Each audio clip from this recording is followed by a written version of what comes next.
Hello, Mr. Oda Tarbi. Thank you for joining us today. It is my pleasure. To start off, recently there was a groundbreaking announcement that OLA and TDF had entered into an alliance. What was the process that led to this alliance? It was a long process. It required extensive internal debate as well as consultation with the Oromo public in all corners of Oromia, as well as the diaspora. Contrary to what the government mouthpieces would want you to believe, there was general consensus that some sort of agreement, not just with TDF and the Tigrayan people, but with all groups currently fighting the Abiy regime for their self-determination, would be beneficial to the struggle. We took this as a green light to move ahead with talks, which began just over a month ago now. But before I move on, I need to clarify something, the word alliance. That term was used by the Associated Press, but that was not what was said by our Commander-in-Chief, Jaal. At this stage, it is still an agreement. It is an agreement to share intelligence and coordinate militarily. However, just as Jaal stated, this is the first step to the building of a broader political coalition. Despite the lack of news coverage, the war being waged by Abiy is not just on Oromos and Tigrays. The Benishangul, which are the Barta people, the Gumuz, the Kimant, the Agao, the Sidama, the Walaita, Sheko, Konso, and many more. They have all been viciously targeted by this dictatorship just for upholding the principle of self-determination.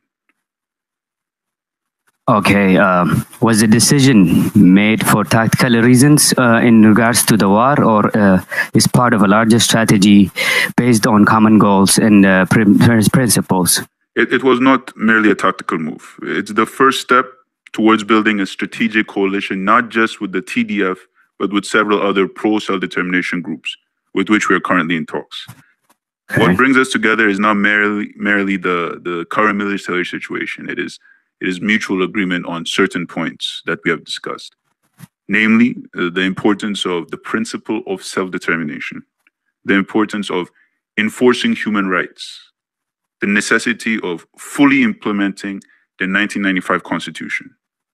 Aside from that, we all came to the conclusion, judging from the scenario, judging from what we are seeing right now, that the biggest obstacle to peace and democracy in the region is the Abiy regime, and that its removal will be of utmost importance. Okay, and many people are wondering how the OLA could trust the TPLF after what happened in 1991. What would you say to them? What would you say to those people? As I mentioned before, this agreement is not just with TPLF or TDF. However, it should also be noted that we have not forgotten the APRDF era. Many of our troops they were victims of state-sanctioned violence during that time. But we are also cognizant of the fact that TPLF was merely one element of that dictatorship. And the element that most directly affected the Oromo people, namely Opidio, is still in power today. They managed to avoid accountability and justice because our people extended an olive branch to them in 2018, and Opidio decided to disregard that olive branch and decided to continue to oppress our people. Today, under its new name, Prosperity Party, Opidio has allied itself with the ideological opposite of the Oromo people. They have allied themselves with the camp that regularly espouses deep hatred, not just for the Kero movement that put Opidio into power, but for the Oromo people as a whole. In the last year, the Tigrayan people paid a heavy price for the mistakes of TPLF. Just as the PP era has been a time for suffering for Oromos, it has been a time for suffering for the Tigrayan people as well. It has been a time of suffering for several other nationalities in the country as well. So we all have a mutual interest in removing the biggest obstacle to peace and democracy in the region, to ensure the safety and security of our people. Okay. Another question. Is there a difference between this alliance, or as you said, a disagreement, and the infamous Oromara alliance of the 2018? From the very beginning, the Oromo-Amara alliance was always destined to fail in the long term. It was purely a tactical move. There was no consideration of any broader strategy. It was an alliance built purely out of the concept of the enemy of my enemy is my friend. There was always zero ideological overlap between the two camps. There was zero consensus on interpretation of history. There was always going to be a reckoning based on these differences. And that is what we have seen destabilize the country for the last 3 years. Perhaps, maybe, if PP had given more credence to the success of the transition, the success of democracy flourishing in the country, rather than on preserving its own power, perhaps then it could have fostered some kind of understanding through dialogue between these two camps. Instead, it chose to manipulate those two camps to preserve itself. Instead, Abiy and Kouachi, they sided with the camp with both the cultural and economic dominance and chose to completely sideline its Oromo allies. The OLA, for its part, from the very beginning, we never believed in the viability of the Oromara alliance because we could see that it was an artificial creation based on short-term goals.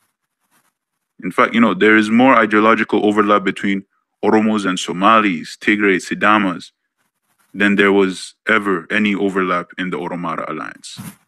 So it's not the same. It's very different. Okay.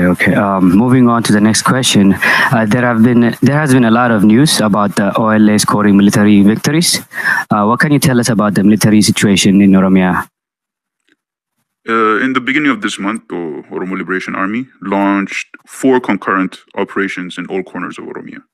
The objective was to dislodge the remaining government forces encamped in these areas and take control of major roads and then proceed to the next stage. In the western zone, there is Operation Lagasawagi. In the southern zone, there is Operation Elamokiltu. In the central zone, there is Operation Taddaseberu. In the southeastern zone, there is Operation Nedi Gamada. Now, so far, these operations have been a resounding success.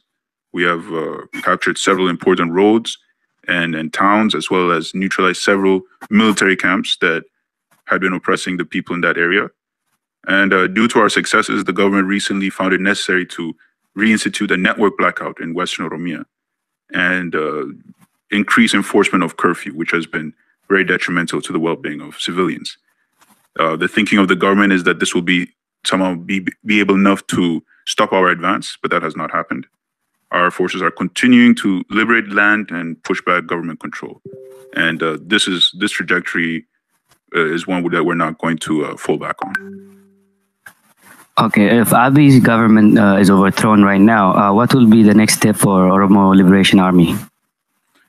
The next step will be the establishment of an inclusive transitional government that will be established by the multinational coalition that will include OLA, as well as any other group that believe in the pursuit of political objectives through democracy. The transitional government's sole task will be to pave the way towards free and fair election. We will not see this rise of a one-man situation as we have seen with Abiy. On our end, we will continue to work on securing a free and fair referendum so that the Oromo people can finally have the opportunity to determine for themselves whether or not they wish to remain within Ethiopia. And whatever the results of that referendum, we will respect. Our goal is just to give the people the choice.